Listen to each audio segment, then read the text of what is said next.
What's up, guys? This is Jason from the Jason&Jabari Gaming, and today we have a off-season war. This was supposed to be the beginning of season 31, but it got delayed, and I'm in a new BG. So my primary objective is to make my alliance mates in this BG, as well as you guys as the viewers, a believer of Kang with the Apocalypse synergy and the Odin synergy in this showcase. So the first fight that we have is Havoc, and what's different about this on path 3 is that Havoc has this static let me see what it is. It's called static something, and basically he has a percentage chance of shocking you when he has an armor. And if you hit him 10 times, then he gains an armor up buff, and the more armor up buffs, the more likely you to get shocked. So that's the idea. So that's why I brought Odin, to give him 90% shock resistance and yeah, static defense. So that's what it's called. But Kang is great against Havoc naturally because he has a armor up buff. So his plasma debuffs will not affect Kang as long as his armor up buff is intact, which it will be. I made this as real as possible, so I boosted up like I would a regular war, because I actually would. So the idea was to hit into his block a little bit, but then I accidentally intercepted, and then I just started hitting into him. And what you guys will see is that the shock damage that he takes is very minuscule. It wasn't a problem at all. So that was very good showcase. But what I also noticed in this fight is that I'm not getting any of the plasma debuffs on me, so I don't know if that's a bug or what's going on with Havoc, but that never occurred this fight. But it would not have mattered. All it would have done was contribute towards my willpower healing. And now we have a couple of the shock debuffs on us, and as you can see, we're only ticking for like 17, but we're healing for over 100. So we're actually healing off of the shock damage. So the Odin synergy with Kang is very potent. You get 90% shock resistance, and as you guys see, this fight is just kind of a joke right now. I'm playing very passively and very safe because Kang has high block proficiency, so there's no need to be reckless, and during a regular war I would be playing safely. So excellent showcase in my opinion to show why Kang could be a viable option to take into war, granted that Apocalypse is not going to be banned. So we're going to move up, and this time we're going to go on path number 8.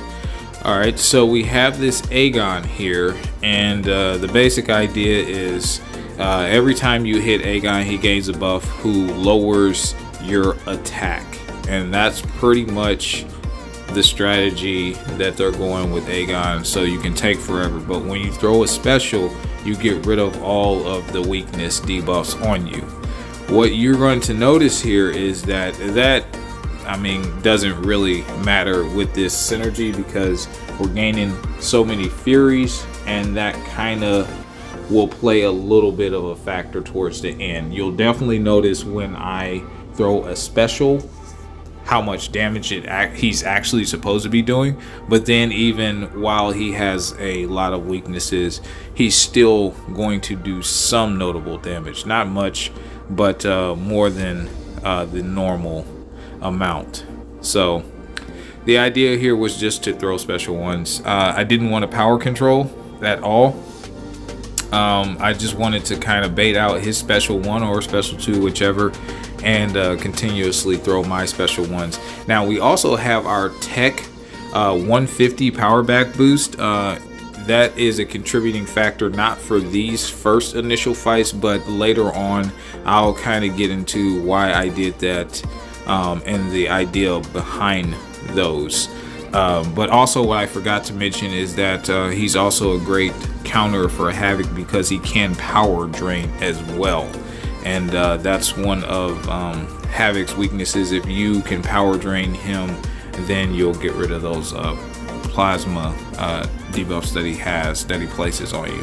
So but yeah, the damage is just ramping up. It hasn't been much time at all yet, and he's just about down. So here you'll notice we're going to throw a big special one, 34,000 crit, and yeah, he's done, man. So pretty good showcase so far. Here we have a Mr. Negative, and this is tricky because you don't want to stun him or else you get inverted controls. So, and we also have the rich get richer, so no one will be able to beat Kang as a defender. I say no one because we're already going to start off with the 3 Odin pre-fights and our armor up, so that's already 4. And then every 4 seconds I'm going to gain a Fury up buff up to 20. So if you can tell me any defender that will have more than 29 to 30 what do you call them, 29 to 30 of the buffs, then I will be very impressed. But the idea was to not stun him. We accidentally parried him, as you saw, but now what the strategy is, we're just going to continuously throw special ones. We're going to win the power race fight, and as you see, we are, and we have him pretty well stun locked, and then down he goes. But initially I was just going to let my power build up pretty quick, throw my special 2 from a distance, and rinse and repeat with my power gain boost. I've done it before, it worked out really well, but there we just had to change the strategy up a bit. He can solo anybody on that fight because, like I said, nobody's going to get more buffs than Kang on that particular fight, and no one can tell me otherwise. As a defender, there's just no way. So excellent choice for that path with anybody on that path, really, in my opinion. Because you have options. You can stun lock them, you could power control the entire fight, and this mini Kingpin, now that they got rid of the I believe it was the power from afar, this fight is a lot more manageable. I did do a showcase against a Punisher 2099, and the only reason why I didn't solo that fight is because I didn't realize that special 3 did dot damage, and I got I guess I died from the damage over time. But Kingpin absolutely stands no chance. I don't need to power control him, really. Someone like Punisher 2099, I would be ready, because now what I'm running is something called Collar Tech, and I have that up to 4 out of 5. And basically, anytime I get struck or anytime I strike the defender, they are gaining less power by I think it's 13.5%, and 5 out of 5 is 18%. So that will be giving me enough time to get to my special 2, which I can throw, and I don't really need the special 2 to do damage, because his basic hits with the Furies are going to do the damage for me, as you can see. But yeah, I got clipped a little bit on there, but this fight, I mean, I've never had a problem with Kingpin. The idea obviously is to bait out the special 1, and we're going to continuously throw our special 1 into him. It will not stun him, but it will keep us from going to 2 bars of power, which we don't want there. 33,000 crit, really nice. He hits for some solid numbers, and we're not fully even ramped up yet. I believe that was at 16 Furies. Maybe it was just at the beginning of his 17th. I'm not really sure. But yeah, man, a 15k medium to end him, and down he goes. So we're moving right along. I really did want to test this fight against this Mangog on 54. I did remove dexterity to stop giving him extra power, but it's still going to be a really hard fight. I thought it was going to be a difficult fight. I thought I could control it a little bit better, but you guys are going to find out. This is just a tough fight unless you have a absolutely spot on solid matchup. And I don't consider Kang to be a solid answer to this Mangog. Can he do this fight? Yes. He can do this fight. You will see him do it, and it is the ugliest fight that I've done in a while. So there we get rid of his power. We cannot avoid his special 2. If he throws a special 2, we're pretty much dead. I opted to go with a power start 1 on this fight, and that's so I could get to my 2 bars before he got to his bar. But what I didn't take into consideration was the passive 100% power gain that Mangog gets, and that's why this is a tricky fight. Had it not been for that, this would have been a lot more manageable, and I probably would have said, yeah, I would do this in season. And as you see, we're just getting pounded in the corner. He's unblockable, he's unstoppable. So there I had to throw my special 1 or just get killed. Now we're holding on to our block primarily, so he doesn't throw a special, but as you see, he gets pushed to red. Thank God we got to our special 2 and we drained it all. But that was actually pretty lucky, guys. I mean, the AI sometimes will cooperate with you like that, but that's not something you can bank on.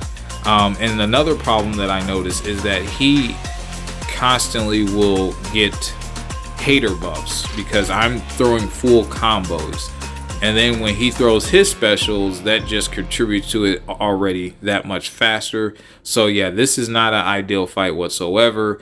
We almost have it back in control, but he's still gaining power. As you notice, he has a passive power gain, but on this node is amplified by 100%. So that is the big deal that I see with this. If it wasn't maybe Mangog or somebody like that, I think some people on this node he could power control a lot better, but Mangog is not the choice. But there we did get the solo.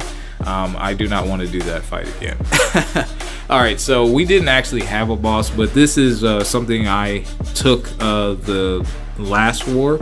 I took a Weapon X boss, so I figured I'd put it in here. I haven't put it in a video yet. I did post it on Instagram and Twitter, so if you want to follow us there, feel free to do so. The link tree is in the description as always. And guys, make sure to drop a like and a sub so you can help us out with the YouTube algorithm and getting more exposure. But the idea here basically is to see if Kang's heal block works on Wolverine. It's not supposed to. He's not supposed to be modified or anything like that. But as you will see, Kang actually can heal block Wolverine. It's all about the wording in the text, guys.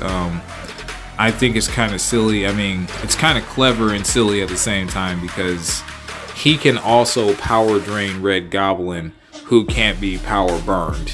So he depletes their power and power drains. So that's how he gets around it. Does the exact same thing, but you get the point. So it's kind of the same thing with the heal block.